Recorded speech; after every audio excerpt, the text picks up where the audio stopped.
बात भी नहीं की। क्या हम बात करने के योग्य भी नहीं थे, जो हमें बिना कोई आदेश दिए चले गए?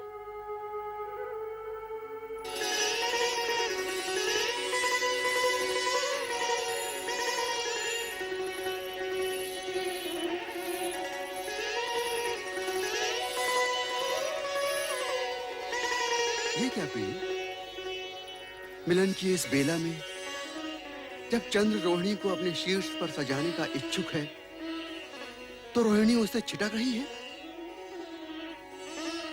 क्या हम तुम्हें प्रिय नहीं? आप जैसे सुदर्शन पति को पाने के पश्चात भला कौन पत्नी ये कहेगी? किंतु आपका प्रेम ग्रहण करते हुए मेरे मन में ऐसे भाव आ रहे हैं जैसे मैं अपनी बहनों का प्रेम अंश उनसे छीन रही हूँ।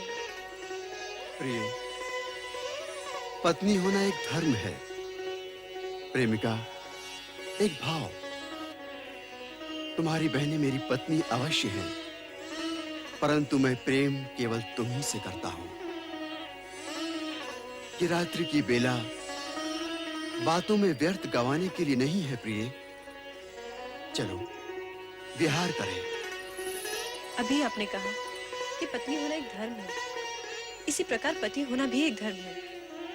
और ये धर्म कहता है कि अपने प्रेम को सभी पत्नियों में समान रूप से वितरित किया जाए। किंतु आपने मेरी अन्य बहनों को प्रेम पिपासा में छोड़कर उचित नहीं किया। उनकी दशा उस चकोरी के समान हो गई है जो चंद्र के लिए हमेशा तड़पती रहती है। ऐसा प्रतीत होता है कि हम सबसे अधिक प्रेम स्वामी रोहिणी को ही करते हैं। विवाह 27 दक्ष पुत्रियों के साथ और प्रेम केवल एक के साथ, ये तो सर्वथा अन्याय है। हाँ, अन्याय है। ये अन्याय असहनीय है, दुखदायी है। क्या हमारा जीवन पति प्रेम पाने के लिए इसी प्रकार तड़पता रहेगा? नहीं, पति प्रेम पाने के लिए हमें कोई न कोई उपाय करना ही होगा, प्रयत्न करना ही होगा कि हम स्वामी के प्रेम पात्र बने, प्रेम पात्र अवश्य बने। तभी से तुम्हें प्राप्त करने की कामना में दग्ध हो रहा हूं। जब तुम्हें प्रथम बार देखा था और अब जब हम मिलन के इतने निकट हैं, तो तुम तर्क पर तर्क की जा रही हो। मैंने तो केवल इतना कहा कि पति रूप में अपनी अन्य पत्नियों की उपेक्षा करना आपका धर्म नहीं है। प्रेम, धर्म, कर्म, जात, पात, रीति नीति कुछ नहीं जानता। प्रेम की परिभाषा तो सबसे निराली होती है, और यदि तुम इस परिभाषा का अर्थ जान जाओगी तो स्वयं कच्चे धागे की तरह मेरे पीछे पीछे खिंची चली आओगी।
अनर्थ हो गया? मेरी सबकी सब बहनें न जाने कहाँ चली गई। गई होंगी अपने पिता दक्ष के पास अपना टुकड़ा रोने। परंतु रोहिणी, उनके आंसू मुझे तुम्हारे प्रेम से विचलित नहीं कर सकते। अग्नि को साक्षी देकर हम सभी बहनों को चंद्र ने पति के रूप में वरा था, किंतु केवल वो रोहिणी पर अपना सारा पति प्रेम लुटा रहा है। हम अपनी उपेक्षा और अनादर नहीं सहन कर सकते माते। माना चंद्रदेव से हमारा संबंध नया ही जुड़ा है, हमारे नए जीवन का प्रारंभ हुआ है, परंतु इस नए जीवन का कोई अर्थ ही नहीं है। हम अभी तक पति सुख से वंचित हैं। रोहिणी तो हमारी बहन है, कम से कम उसे तो अपनी बहनों के दुख और व्यथा के विषय में सोचना चाहिए। हमारा तो जीवन ही व्यर्थ हो गया है पिताश्री। पति से उपेक्षित पत्नी की स्थिति उस विधवा से भी हीन है, जो अपने पति को खोने का दुख धीरे धीरे संजो लेती है। ऐसी अशुभ बातें मत करो पुत्रियों। तुम्हारे पिता इस स्थिति को सामान्य कराने का अवश्य प्रयास करेंगे। तुम्हारी माता ठीक कह रही है पुत्री। चंद्र पर केवल रोहिणी का अधिकार नहीं। मैं चंद्र को समझाकर तुम सभी को पति प्रेम का न्यायोचित भाग अवश्य दिलवाऊंगा।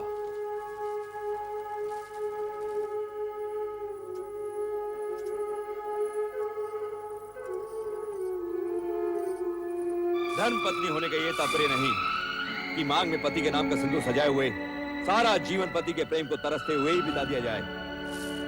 पत्नी धर्म के साथ साथ पति धर्म भी जुड़ा हुआ है, और वो ये कि तन मन व्यवहार सदाचार हर प्रकार से पति अपनी पत्नी को सुखी करे। किंतु आपके पुत्र चंद्र ने अपनी 26 पत्नियों की उपेक्षा विवाह की प्रथम रात्रि को ही कर दी। ये वास्तव में दुख का प्रसंग है। जब राजा दक्ष विवाह प्रस्ताव लाए थे, उस समय तुम अत्यंत प्रसन्न हो रही थी, किंतु मैंने कहा था कि चंद्र का चंचल स्वभाव क्या सभी पत्नियों के प्रति उसे न्याय करने देगा?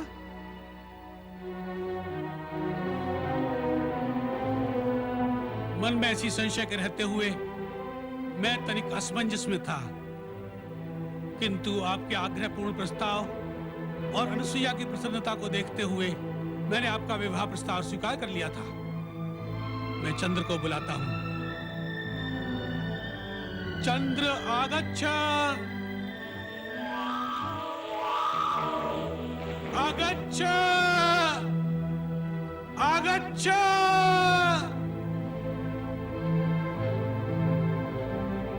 पिताजी ने हमें स्मरण किया है। चलो चलते हैं।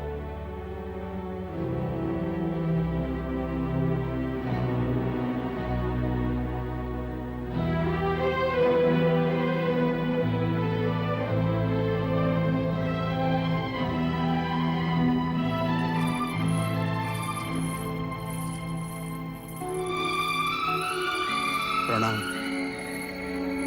प्रणाम पिताश्री। रोहिणी, अत्यंत लज्जा और खेद का विषय है। एक और तुम्हारी सहविवाहिता बहनें पति से उपेक्षित अश्रु बहा रही हैं, और एक तुम निर्लज्ज अकेले ही पति प्रेम में विभोर हो रही हो। पिताश्री, मुझे अत्यंत दुख है, किंतु यदि ये सच है रोहिणी कि तुम्हें इस बात का दुख है, तो अपनी बहनों के साथ न्याय होने तक तुम्हें अपने पति के साथ रहने का कोई अधिकार नहीं। आप इनसे पूछिए पिताश्री। अपनी बहनों के साथ भी समान भाव से पति धर्म निभाने की बात मैंने इनसे कही थी, किंतु ये ठीक है, ये जैसा उचित समझे, किंतु तुम मेरे साथ दक्ष महल चलोगी अभी इसी समय। किंतु पिताश्री। मैं कुछ सुनना नहीं चाहता रोहिणी। पिता के लिए सब संतान बराबर होती है, उनके दुख सुख बराबर होते हैं। फिर मैं ये कैसे सहन कर सकता हूँ कि एक पुत्री तो प्रेम के हिंडोले में पेंगे बढ़ाती जाए और शेष सुहागने होते हुए विधवाओं का साथ जीवन व्यतीत करे? नहीं।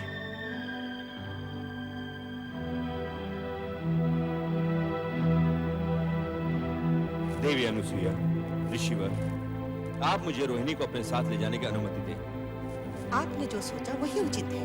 क्यों स्वामी? मैं भी राजा दक्ष के विचार का समर्थन करता हूँ। रोहिणी, दक्ष महल के लिए प्रस्थान करो। जैसी आपकी आज्ञा। चलो रोहिणी।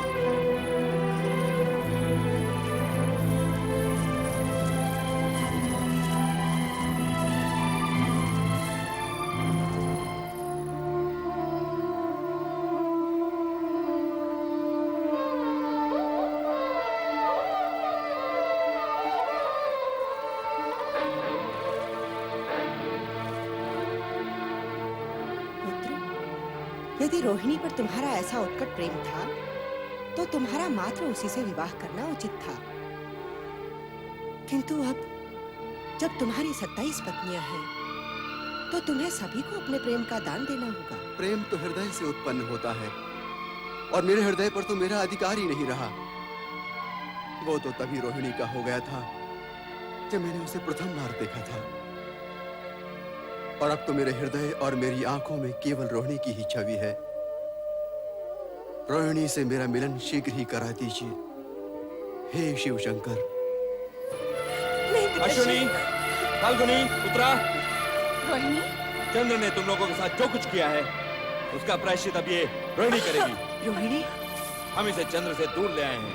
पिताश्री, तुम्हारा दुख मेरा दुख है बहनों। मैं तो तब भी विवश थी और अब भी विवश हूँ। रोहिणी, हम तुम्हें दुखी देखना नहीं चाहते, बस सिर्फ हम न्याय चाहते हैं। जब तक रोहिणी चंद्र के पास रहेगी तुम सबको न्याय नहीं मिल सकता, इसलिए हम रोहिणी को यहाँ ले आए हैं। ये आपने ठीक नहीं किया स्वामी। अपने जमाता चंद्र को दुखी करने का आपको कोई अधिकार नहीं। महारानी, तुम हमारे अधिकार को चुनौती नहीं दे सकती। हम दक्ष प्रजापति हैं। प्रजा के प्रत्येक व्यक्ति के सुख का ध्यान रखना हमारा कर्तव्य है। तो फिर क्या हम अपनी पुत्रियों को सुख से आंखें फेर दें? ये कदापि नहीं हो सकता महारानी, कदापि नहीं हो सकता। तुम उनके पास लौट जाओ रोहिणी बहन। हम नहीं चाहते कि तुम्हारे साथ साथ वे भी दुखी हों। नहीं, जब तक चंद्र अपने अन्याय के लिए क्षमा मांगकर तुम सबको समान प्रेम देना स्वीकार नहीं करता, रोहिणी यहाँ से नहीं जाएगी। आप तो जानते हैं हमारे जमाता चंद्र कितने भावुक हैं। जरा सोचिए तो, आपने उनके साथ जो किया उससे उनके हृदय को कितना आघात पहुंचा होगा। हम पर इन बातों का कोई प्रभाव नहीं होगा महारानी। एक अन्यायी को उसके अन्याय का दंड मिलना ही चाहिए। लेकिन महाराज, क्या हम इसके लिए शिव जी से सहायता नहीं? महारानी, ये हम बहुत सुन चुके हैं, किंतु हमारा ये निश्चय अटल है कि हम शिव से किसी प्रकार की सहायता मांगने नहीं जाएंगे। तो फिर आप अपने पिता ब्रह्मा जी के पास जाकर विनती कीजिए कि वे स्वयं शिव जी के पास जाकर अपनी पौत्रियों को दुर्भाग्य की छाया से बचाएं। इन कन्याओं के पितामह होने के नाते उनका भी कुछ कर्तव्य है।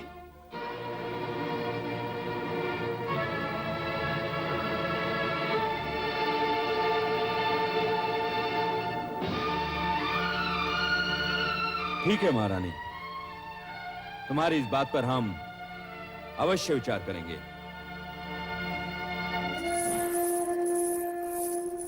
माते, रो मत बेटी, रो मत। मुझे विश्वास है परम पिता ब्रह्मा अवश्य कोई न कोई मार्ग निकालेंगे। रो मत मेरी पुत्री, रो मत।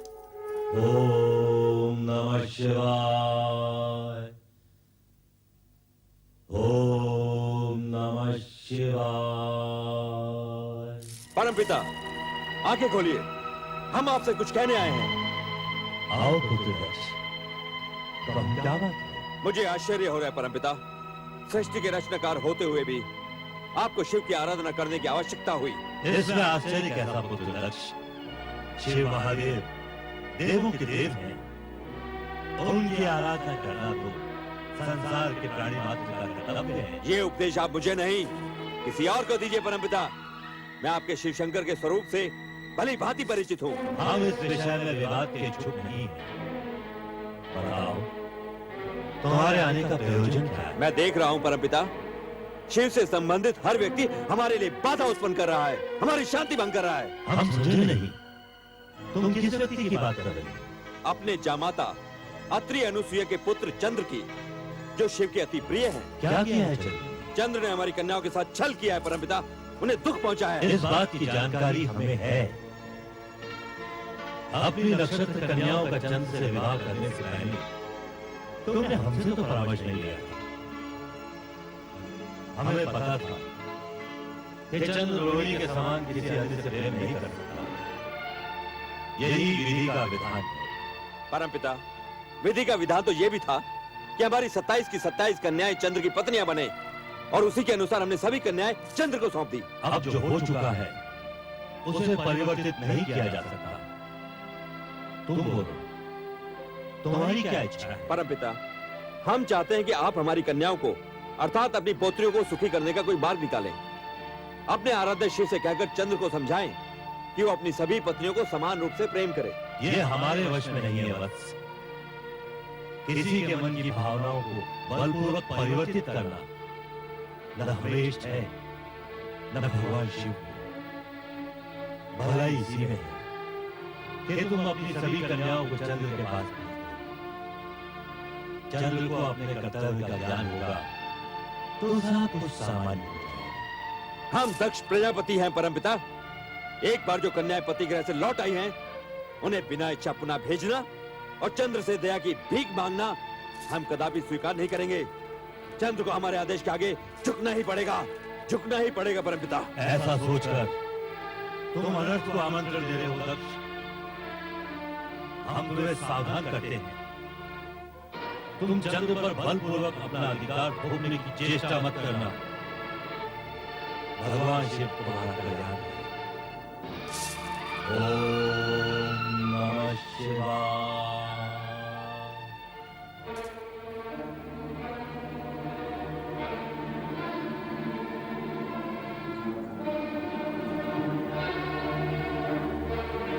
भ्राता दक्ष, नारायण नारायण। भ्राता दक्ष, आप पृथ्वी का अपना राज्य छोड़कर यहाँ कहाँ भटक रहे हैं? देवर्षि नारद, चंद्र को अपना जामाता बनाने का दंड भुगत रहा हूँ। नारायण नारायण। अर्थात चंद्रदेव ने आपको कष्ट पहुंचाया, परंतु चंद्रदेव तो बेचारे सुंदर, शीतल और प्रेम से भरे हैं। वे आपको कष्ट कैसे पहुंचा सकते हैं? देवर्षि, चंद्र की प्रशंसा सुन हमारा क्रोध जाग उठता है। आप कोई और बात कीजिए। भ्राता, जैसी आपकी इच्छा, परंतु आपकी समस्या क्या है? देवर्षि, ये तो हो ही नहीं सकता कि आपको मेरी समस्या का पता ना हो। चंद्र ने रोहिणी के कारण मेरी 26 पुत्रियों को उपेक्षित कर दिया है और ये बात पूरे संसार में फैल चुकी है। और आप तो घर घर का हाल जानते हैं। नारायण नारायण। मैं आपसे असत्य नहीं कहूंगा भ्राता दक्ष। मैं जानता सब कुछ हूं, परंतु आपके इस व्यवहार से प्रसन्न नहीं हूं। अपनी पुत्रियों के पति के साथ क्या कोई ऐसा रूखा व्यवहार करता है? उन्हें तो प्यार से मनाना चाहिए। अर्थात आप भी उसी का पक्ष ले रहे हैं देवर्षि। तो ये भी जान लीजिए कि यदि चंद्र चुपचाप अपनी पत्नियों को अपने साथ ले जाकर क्षमा मांग लेगा तो हम भी उसे क्षमा कर देंगे। अन्यथा परिणाम अनिष्ट होगा। जाकर कह दीजिए चंद्र से। नारायण नारायण। धन्य हो भोलेनाथ, धन्य हो। चंद्र और दक्ष प्रजापति की बुद्धि विपरीत करने में जगत कल्याण का मार्ग अवश्य छुपा हुआ होगा। आपकी लीला आप ही जाने। ओम नमः शिवाय। ओम नमः शिवाय। ओम चंद्र, नमः शिवाय। चंद्र, ओम नमः शिवाय। बेटा चंद्र, ओम नमः शिवाय। ओम चंद्र, नमः शिवाय। बेटा चंद्र, ओम नमः शिवाय। कहाँ है तू चंद्र? ओम नमः शिवाय। चंद्र तो चला गया देवी। मैंने उसे बहुतेरा रोका, किंतु उसे रोक पाना संभव नहीं था। रोहिणी के जाने से चंद्र के मन को आघात लगा है। उसे यहाँ से नहीं जाने देना था। मुझे तो लक्षण कुछ अच्छे दिखाई नहीं दे रहे देवी अनसुईया। दक्ष का वो रूप, चंद्र का विषाद, लगता है कहीं कुछ अनिष्ट न हो जाए। ऐसा अशुभ न बोलिए स्वामी। प्रभु से प्रार्थना कीजिए कि हमारा चंद्र इस संकट से सकुशल निकल आए। अब तो भगवान शिव शंकर का ही आसरा है। चलो देवी, हम दोनों मिलकर भगवान शिव की आराधना करें। ओम नमः शिवाय। ओम नमः शिवाय।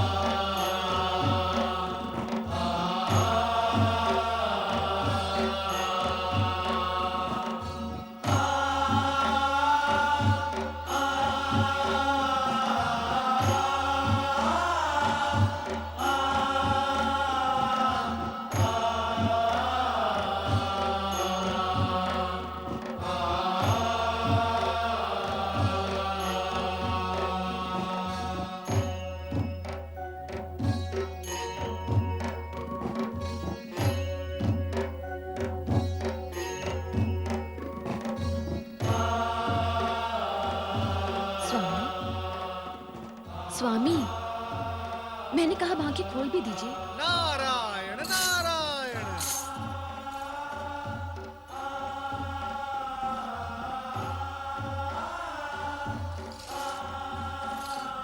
प्रभु, मेरे इतने पुकारने पर भी आपकी पलक तनिक भी नहीं हिली, और देवर्षि के आते ही आपने अपने नेत्र खोल दिए। अर्धांगिनी की अपेक्षा भक्त के प्रति भगवान को विशेष सचेत रहना पड़ता है। नारायण नारायण। प्रभु, आपने इस भक्त को प्रसन्न करने के लिए देवी सती को कुंठित कर दिया। कुंठित? मैं? कदापि नहीं। कभी कभी थोड़ी बहुत उल्हाने, थोड़े हास्य, थोड़े परिहास, इन्हीं से तो पति पत्नी का प्रेम बढ़ता है ना प्रभु? तुम्हारा मंतव्य है कि प्रेम के विस्तार के लिए मैं भी ये सब करूं? देवी सती, आपको तो प्रतिक्षण भगवान शिव के निकट रहने का सुख प्राप्त है, परंतु हम भक्तों को भगवान शिव के एक क्षण भी दर्शन हो जाए तो हम धन्य होकर चले जाते हैं। नारद जी, कहीं आपको मुझसे ईर्ष्या तो नहीं हो रही? नारायण नारायण नारायण। देवी सती, ये कैसे हो सकता है? मैं बाल ब्रह्मचारी अवश्य हूं, परंतु मैं विवाह संस्था भी मानता हूं। पति पत्नी को एक दूसरे के नैकट्य का सुख अति आवश्यक है। यदि यही अप्राप्त रह जाए तो बड़े दुख की बात है। आपकी निश्वास कुछ संकेत कर रही है देवर्षि।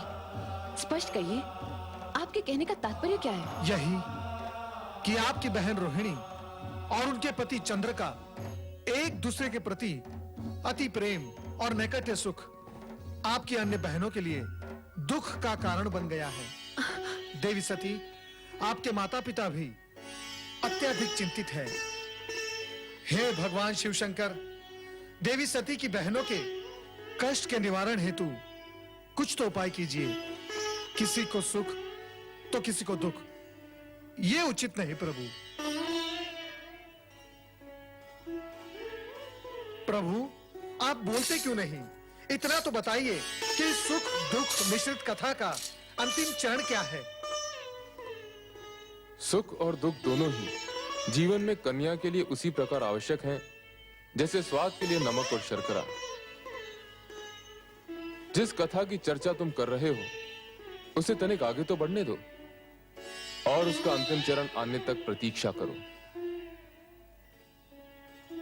कैलाश पर देवाधिदेव भगवान शंकर के समक्ष देवर्षि नारद ने माता सती से चंद्र का रोहिणी के प्रति आकर्षण व अन्य पत्नियों के प्रति विकर्षण का उल्लेख किया।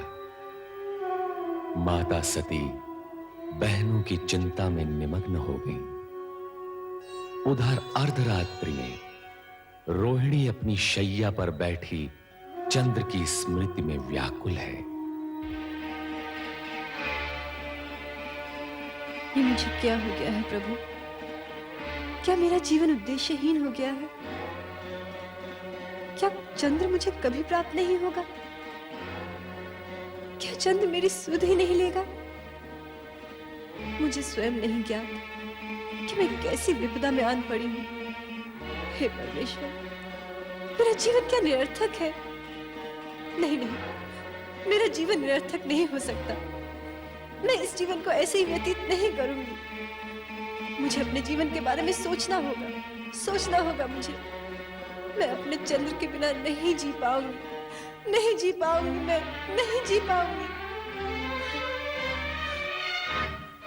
हे भगवान, तुम्हें यदि सृष्टि रचना करनी ही थी तो मानव क्यों बनाया? और यदि मानव ही बनाना था तो उसे हृदय क्यों दिया? और यदि उसे हृदय देना ही था प्रभु, तो उसमें प्रेम क्यों समोया?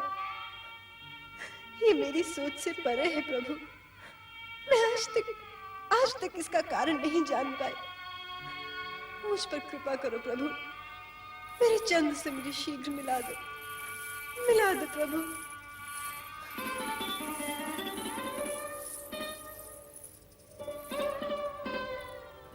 रोहिणी, जिस पति को प्राप्त करने के लिए हमने इतनी पूजा और अर्चना की, उसी ने जब हमें ठुकरा दिया तो हमारा हृदय विदीर्ण हो गया।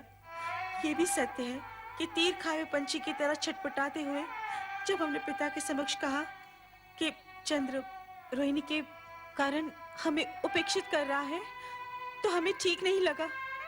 हम तो विरह में विचलित थे ही। तेरा सुख भी पिता के क्रोध ने छीन लिया।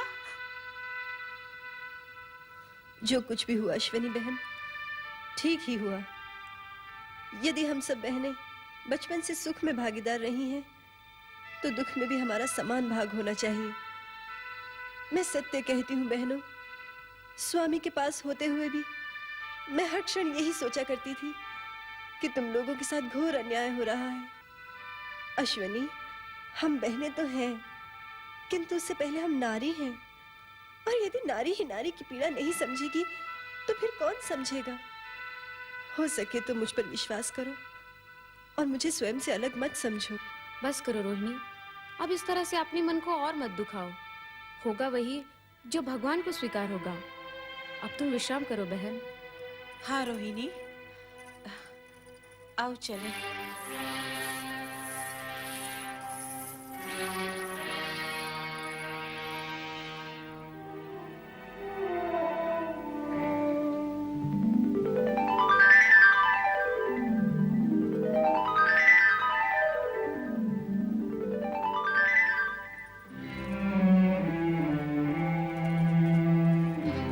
प्रिय, स्वामी आप? चलो मेरे साथ चंद्रमहल चलो। नहीं स्वामी, जब तक आप अपनी अन्य पत्नियों को उनका अधिकार नहीं दे देते, मैं यही रहूंगी।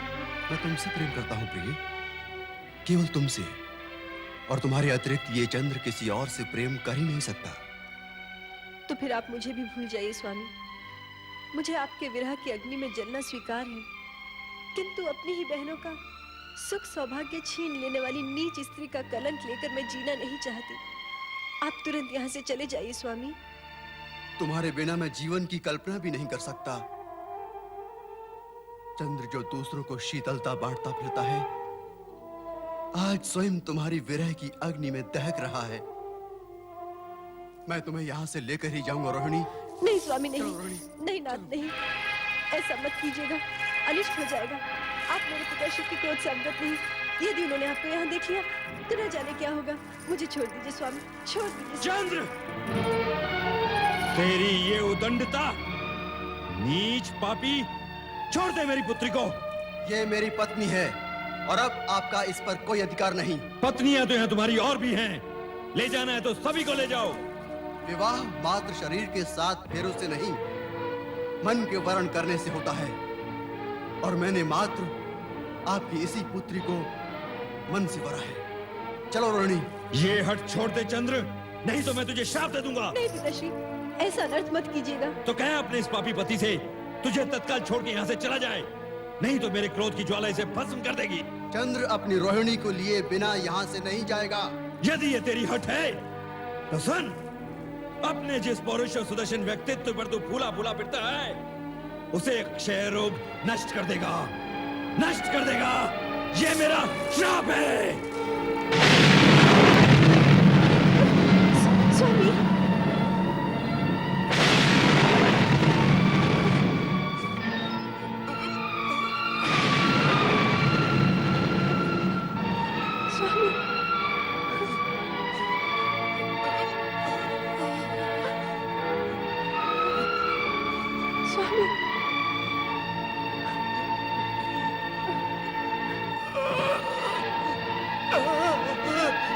स्वामी,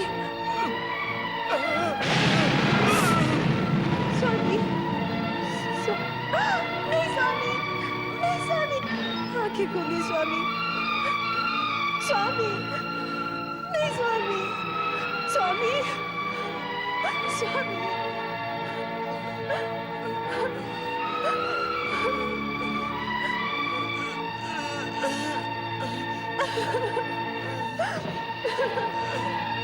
स्वामी,